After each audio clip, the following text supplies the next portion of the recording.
এখন আমার দ্বিতীয় ভিডিওটা শুরু করবো ইনশাল্লাহ। এই যে আল্লাহর কোরআন দিয়ে আজকে প্রমাণ দেখাবো যারা নাকি বাংলা নামাজ শিক্ষা বাংলা কোরআন শিখ থেকে সুরাগিলি পড়ে নামাজ পড়ে তাদের যে নামাজ হয় না, নামাজ না হওয়ার কারণে তারা কিন্তু আল্লাহর খাতায় গুনাহগার। গুনাহগারের জায়গা জান্নাতে হবে না, গুনাহগারের জায়গা হবে জাহান্নামে। সেই প্রমাণটা দিব। প্রথম প্রমাণ, আমি তিনটা প্রমাণ দেখাবো। প্রথম প্রমাণ, নামাজের শর্ত আছে, আপনার শরীর পাক, কাপড় পাক, জায়গা পাক। তার মধ্যে সবচেয়ে বড় শর্ত, যে সূরাটা দিয়ে আপনি নামাজ পড়েন সেই সূরাটা সহি শুদ্ধ হতে হবে, তা না হলে আপনার নামাজ হবে না। এই কথাটা প্রত্যেকটা আলেম বিশ্বাস করে এবং মানে। দ্বিতীয় প্রমাণ, এই সামনে যে রমজান আসতেছে, এই রমজানে অনেক মসজিদে আমরা খতম তারাবি পড়াই থাকি। আর বাংলাদেশে হাজারো হাফেজ আছে যারা ইয়ং, তাদের কাছে 20টা রাকাত নামাজ ইজিভাবে সে পড়াইতে পারবে, তার কাছে মনে হবে না যে সে 20টা রাকাত নামাজ পড়াইছে। কিন্তু আমরা কিন্তু একটা হাফেজ দিয়ে নামাজটা পড়াই না, আমরা কী করে দুইটা হাফেজ লই। একটা হাফেজ সামনে নামাজটা পড়াবে সুরা আয়াত গিলি দিয়ে, আর পিছে একটা হাফেজে তার ভুল হয়নি, তার অশুদ্ধ হয়নি, সে দেখবে, যদি ভুল হয় তাই লোকমা দিবে, আর সামনের হাফেজে পিছে থেকে আবার পড়ে যাবে। তাই আমরা এতে কী বুঝলাম, যে আমরা যে সূরাটি দিয়ে নামাজ পড়ে সেই সূরাটা ভুল করা যাবে না, অশুদ্ধভাবে পড়া যাবে না।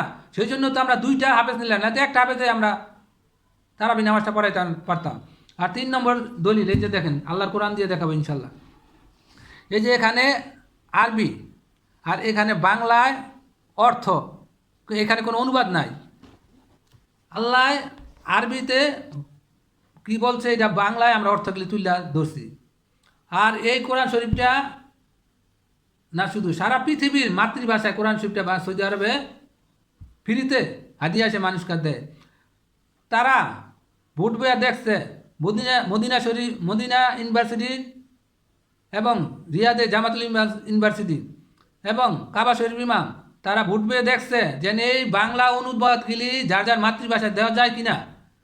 কিন্তু তারা দেখছে এই যে অনুবাদগুলি দিলে ভুলে শুরু আছে, শেষ নাই। আর এই আল্লাহর কোরআন তো মানে সোয়াবের আশায় পড়ে, আর নামাজ তো সই শুদ্ধভাবে পড়তে হবে, এই সই শুদ্ধ হবে না সূরাগুলি, সেই জন্য তারা দেয় নাই। কিন্তু বাংলাদেশে আলেমেরা কেন দিল? একমাত্র টাকার জন্য। টাকায় তাদেরকে অন্ধ করে দিয়েছে, তাদের সামনে পর্দা ফেলে দিয়েছে, জান্নাত জাহান্নাম তারা চিনে না।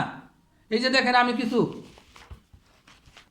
নামাজ শিক্ষা কালেক্ট করছি, আরও অনেক কালেক্ট করতে পারতাম, কিন্তু কী লাভ হবে? এই যে দেখেন সবই ভুল। এই 3টা হলে সহজ কোরআন, যেটা দেখেন এই সহজ কোরআনের। এই যে দেখেন নামাজ শিক্ষা আমি কিছু কালেক্ট করছি।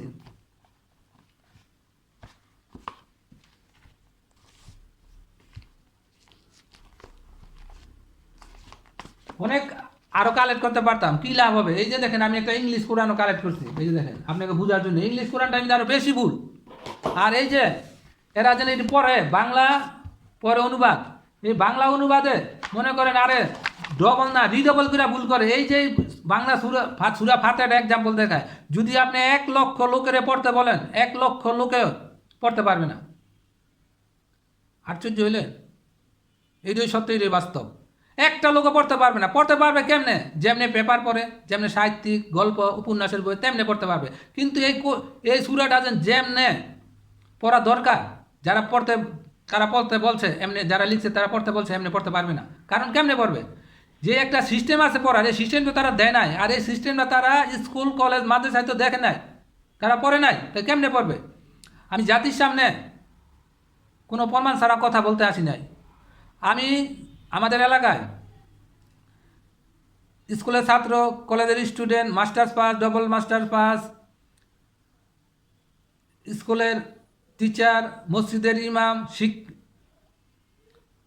চাকরিজীবী, ব্যবসায়ী, অনেক দিয়ে আমি জরিপ করেছি। দেখেন যে বাংলাতে যে সূরা ফাতিহাটা লেখা আছে আপনারা পড়তে পারেননি, একটা লোকও পড়তে পারে না। কিন্তু পড়তে পারে কেমনে? যেমনে বললাম যে পেপার উপন্যাস গল্পের বই পড়ে এমনি পড়তে হয়, যেমনি পড়া দরকার তেমনি তারা পড়তে পারে না।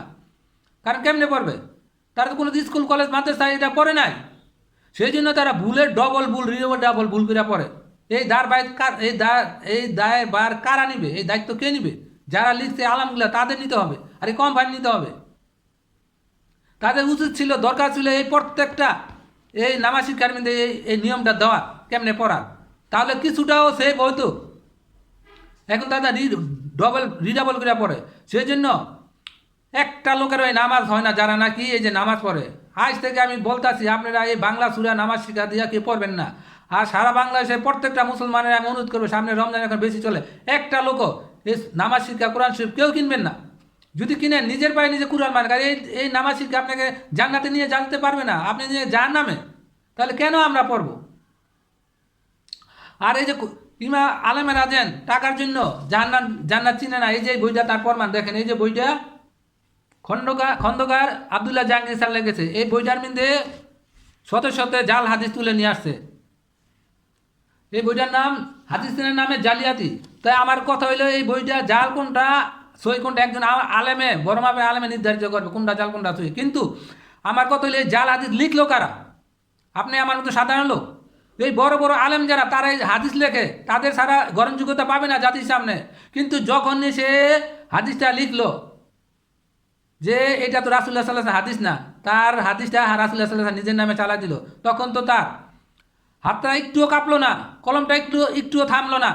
কেন থামলো না? এই জাহাঙ্গীর আবদুল্লাহ স্যার যে বইটা ছাপাইছে, এই বইটার হাদিয়া 450 টাকা। সে লক্ষ লক্ষ বই সারা বাংলাদেশে সারা পৃথিবীতে সে হাদিয়া সে বিক্রি করছে, আর কোটি কোটি টাকা তার অ্যাকাউন্টে আছে। এমন ওই যারা নাকি নকল জাল হাদিসটা লেখছে তাদেরও জাল হাদিসটা লেখছে তাদেরও কোটি কোটি টাকা অ্যাকাউন্টে জমা হবে। সেই জন্য তারা জাহান্নাম বাচ্চা নিছে, দুনিয়া বাচ্চা নিছে, তারা জান্নাতের দিকে তারা চায় নাই। যদি জান্নাতের দিকে চাইতো তারা কিন্তু হাদিস জাল হাদিস লিখতো না। এমনিভাবে যারা নাকি বাংলা অনুবাদগুলি কোরআন শরীফগুলি নামাজ শিখে ছাড়ছে বাজারে, তারা তেমনিভাবে তারা জাহান্নাম এর দিকে তারা চায় নাই, তারা শুধু টাকার দিকে চাইছে। আর এই প্রত্যেকটা কোম্পানি এই কাজটি করে থাকে। আলেম হয়তো 2-4টা যদি এই কোম্পানি হইতে পারে, কারণ এখানে শত শত কোটি টাকার বিজনেস, এই আলেম এত টাকা কোথায় পাবে? সেই জন্য প্রত্যেকটা মুসলমানকে বলছি, আপনি আজ থেকে একটা কোরআন শরীফ একটা নামাজ শিক্ষা পড়বেন না, কিনবেন না। কারণ এই আপনি জান্নাতে যাবেন না, জান্নাতে চাবি নামাজ। আর এই চাবিটা কোথায় সংরক্ষিত আছে? একমাত্র আল্লাহর কোরআন শরীফে সংরক্ষিত আছে। এই সূরা দিয়ে তো নামাজটি আপনি পড়েন, সূরা ছাড়া নামাজ হয়? যে নাম যে যে সূরা দিয়া নামাজ আপনাকে জান্নাতে নিতে পারবে না, তা কেন আমরা পড়বো? আমি আর শিক্ষা উপদেষ্টা আর ধর্ম উপদেষ্টা তাদের কাছে আমি অনুরোধ জানাবো, আজ থেকে বাংলাদেশে কোনো বাংলা অনুবাদ থাকতে পারবে না।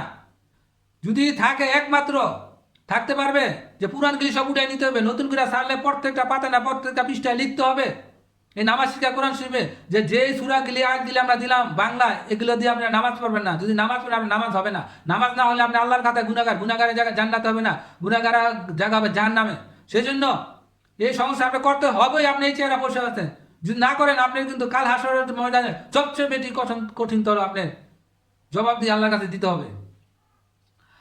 আর আমার এই ভিডিওটা সবাই শেয়ারও লাইক দিবেন। আর সারা পৃথিবীতে 1,25,00,000 প্রবাসী আছেন, প্রত্যেকটা প্রবাসী আমার অন্তরে ভাই। কেন আমি দীর্ঘ 26 বছর সৌদি আরব প্রবাসী জীবন রেমিটেন্স যুদ্ধে আসে কাজ করেছি।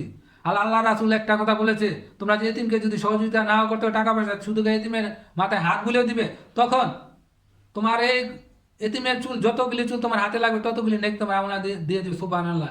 সেই জন্য আমার এই ভিডিওটার নাম দিয়েছে এতিম মিডিয়া। প্রত্যেকে ভিডিওটা শেয়ার ও লাইক দিয়ে এতিমের সাথে থাকবেন। আর এই ভিডিওটা যদি আপনি সাপোর্ট করেন তাহলে কিছু টাকা আসলে টাকাটা আমি সম্পূর্ণ টাকাটা আমি এতিমের মাঝে খরচ করবো। আসসালামু আলাইকুম ওয়া রাহমাতুল্লাহি ওয়া বারাকাতুহু। তৃতীয় ভিডিও দেওয়ার আমন্ত্রণ।